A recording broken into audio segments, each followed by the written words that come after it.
esoteric knowledge of the body and mind too. But perhaps the most profound impact came from the practice of witnessing the ability to observe one's thoughts and emotions without becoming entangled in them. This cornerstone of mindfulness, so central to Buddhist and yogic traditions, resonated deeply with the Templars' quest for spiritual purity. I remember a conversation I overheard between a Templar Grandmaster and a visiting Zen Roshi. The Roshi spoke of the mind as a clear mirror, reflecting all things without attachment. The Grandmaster nodded in understanding, seeing the parallels with the Christian concept of becoming an empty vessel for divine grace. As the Templars integrated these Eastern practices of mental discipline, I noticed a profound change in their demeanor.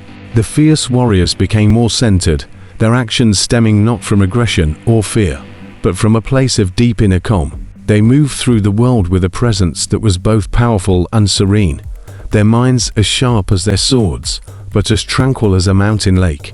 Zoran's guidance. How the Templars harnessed mind power. Now, dear listeners, allow me to share some insights on how the Templars harnessed these powerful techniques of mind mastery. For you see, I did not merely observe their practices at times. I was called upon to guide and instruct them in the subtler aspects of these arts.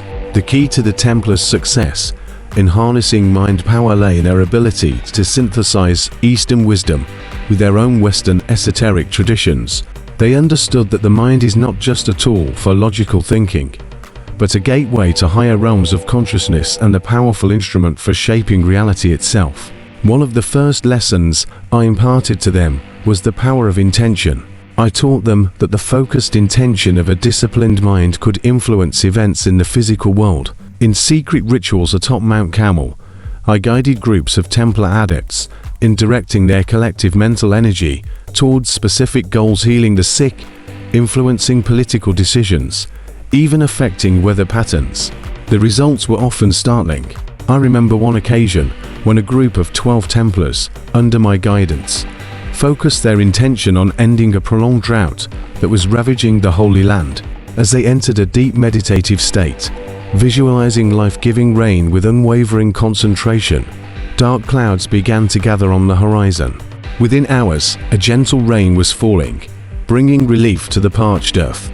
Another crucial aspect of mind power that the Templars mastered was the art of thought form creation. This advanced practice, known in Tibetan traditions as Tulpa, involves creating and sustaining a mental construct with such intensity that it takes on a form of independent existence. Under the light of the full moon, in a secret grove, I instructed a select group of Templar masters in this esoteric art. They learned to create thought forms that could serve as guardians for their sacred sites, repositories of knowledge, or even as ethereal messengers capable of traversing vast distances instantaneously. The Templars also became adepts at what you might call reality shaping, using the power of collective visualization to influence the course of events. Before major battles or important diplomatic missions, groups of Templar knights would engage in intensive visualization sessions, mentally rehearsing their desired outcomes in vivid detail. The success rate of these mentally pre-played missions was remarkably high, demonstrating the tangible effects of focused mind power. But perhaps the most profound application of mind power came in the Templar spiritual practices. I guided them in techniques of self-transformation, showing them how to use the mind as a tool for alchemical change of the soul. Through sustained visualization and energy work, Templar initiates learn to transmute the lead of their lower nature into the gold of spiritual enlightenment. One particular technique I taught them involved creating an inner Templar mental sanctuary that could be accessed at will. This inner temple served as a meeting place with their higher self, a repository for esoteric knowledge, and a launching pad for journeys into higher planes of consciousness. Many Templars reported that the insights and guidance received in this inner temple were as real and impactful as any physical encounter. As the Templars grew in their mastery of these mental arts, I cautioned them about the great responsibility that comes with such power.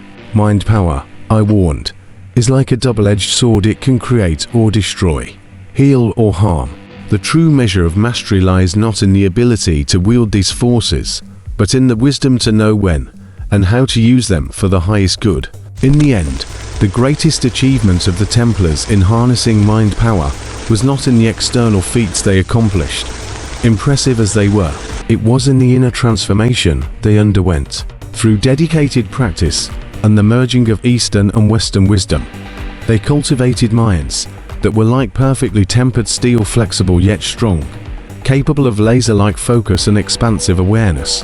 And so, dear seekers, as you contemplate these esoteric teachings, remember that the same potential lies within each of you. The mysteries of the subtle body, the power of visualization and astral travel, the discipline of the mind, these are not relics of a bygone age, but living truths waiting to be rediscovered and applied. The legacy of the Templars' mind mastery lives on, not in dusty tomes or hidden temples, but in the eternal wisdom that speaks to the human spirit across the ages. May you, like those valiant knights of old, find the courage and dedication to explore the vast realms of consciousness that lie within. For in mastering the mind, you master reality itself.